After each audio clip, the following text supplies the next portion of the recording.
go for a drive and let's talk about it. So of course I did not buy this car turbocharged.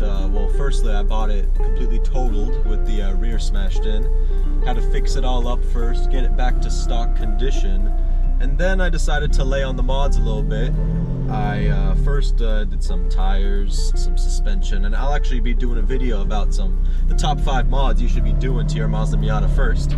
But that's for another topic. I modified it a bit. I actually ended up putting a E85 tune on my Miata. It boosted the power figures up to about 180 horsepower, 150 something pound-feet of torque, so definitely gave it some more pep. But I believe the new Miatas, the ND2s, they already come with that from the factory, so I was like, yeah, now I'm kind of confined to running an ethanol tune on my Miata. Not really the best thing. I can't go on road trips and all that, so there came a point for me where it was like, you know, why don't I just turbocharge my Miata? It would give me the power I want, and I wouldn't have to like finagle around with E85 tunes and all that. It would just make more power. So that was really kind of the motivation to why I turbocharged my Mazda Miata. And oh man, when I did it, I would not look back. I actually went on a drive with some of my other friends who have Miatas, ND Miatas, and I drove in their Miata. I'm like, oh my gosh, it feels like a completely different car. The turbocharger made this thing have so much more kick and power, it almost transformed it into something else. In a good way, not in a bad way. If you're thinking about turbocharging your Miata, you gotta ask yourself a couple questions. Are you comfortable with your Miata? Do you know exactly how it's gonna handle, how it's going to respond? Do you feel like you've mastered how to handle your Miata? And once you feel comfortable with that skill level, then I would recommend to step it up and get a turbocharger, get more power in there. But first, do all the supporting mods, get some tires, get some suspension. You want to beef up your car so it can handle the power. And check out my other video where I talk about how my ND Miata transmission blew up, because it did.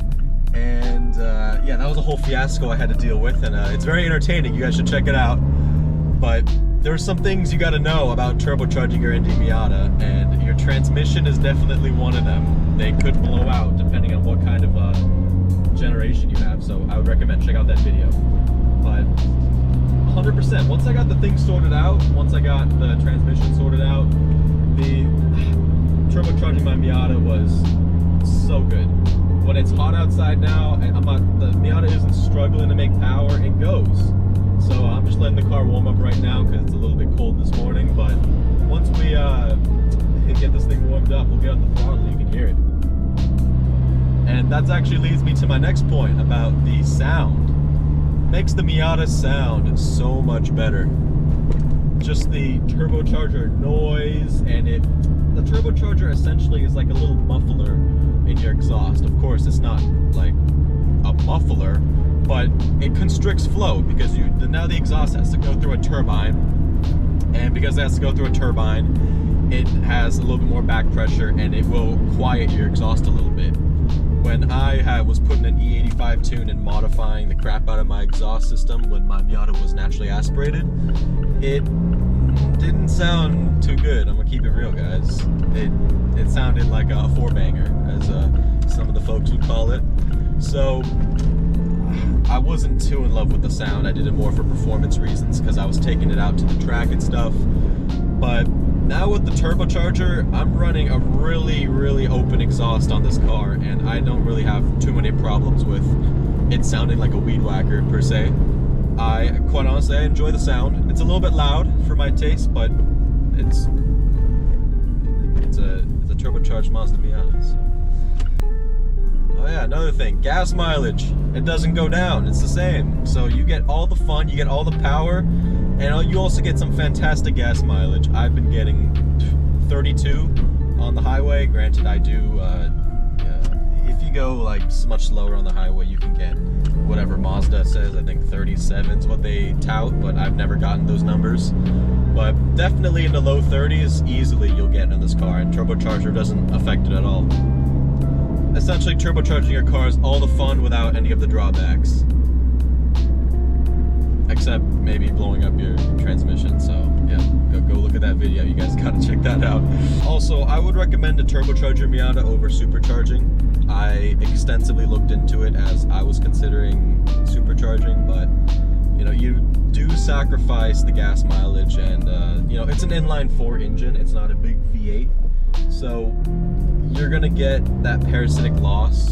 So you're gonna lose some gas mileage there, and also the Miata, it seems like turbocharging is the right thing to do with this engine. It likes it.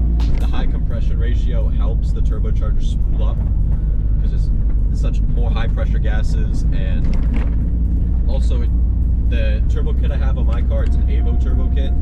It spools up very quickly, like down below about 2300 RPM, I'm getting basically my full amount of boost. So as long as I keep it maybe ideally above 2500 to 3000 RPM, it'll boost up just fine. So really, there's not too many issues with turbo lag. Just as a little side note, check this out, guys. When you turbocharge your Miata, you can install a boost gauge. So rev it up, there you go. It's nice to know if my turbocharger is working properly with this boost gauge. It might be flickering on the screen, that's just how it looks on camera. But this is very helpful. It saved my ass a couple times when the car was not boosting because a pipe was leaking. So if you're gonna turbocharge your Miata, I would recommend getting a boost gauge. It costed me like 50 bucks. I used glow shift. You can change the colors and all that fun stuff. And yeah, very helpful. It allows me to see exactly how much boost I'm running. So let me actually make this white so you guys can see easier. And I'll get on the boost and you'll see it.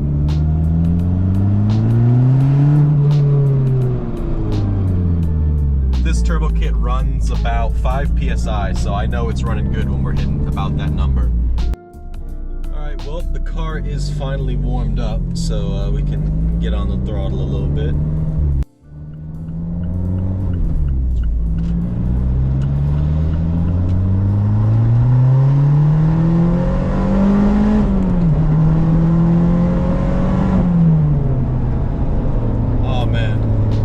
Great exhaust note, I love it. Sounds great in the cabin. Overall, the turbocharger just makes the car so much more punchy and torquey. It just wants to go. Builds boost quickly. Although the ND Miatas do have a good amount of torque from the factory, because of its high compression ratio, it has a higher torque band than other comparable 4 cylinders. With the turbocharger, it just amplifies it more, is the best way I can put it. It just gives you a lot of punch, especially down low in the RPM. You don't need to be waiting till you get to like 3800 RPM to feel the power. You'll feel it at 2200 RPM. I think according to Evo, peak torque is made at about 2280 RPM, somewhere around there. Right now, I'm at about 2100 RPM. I'll put my foot down. I'm able to make full boost. Also, since it's a Miata, gotta have the top down sometimes, you know?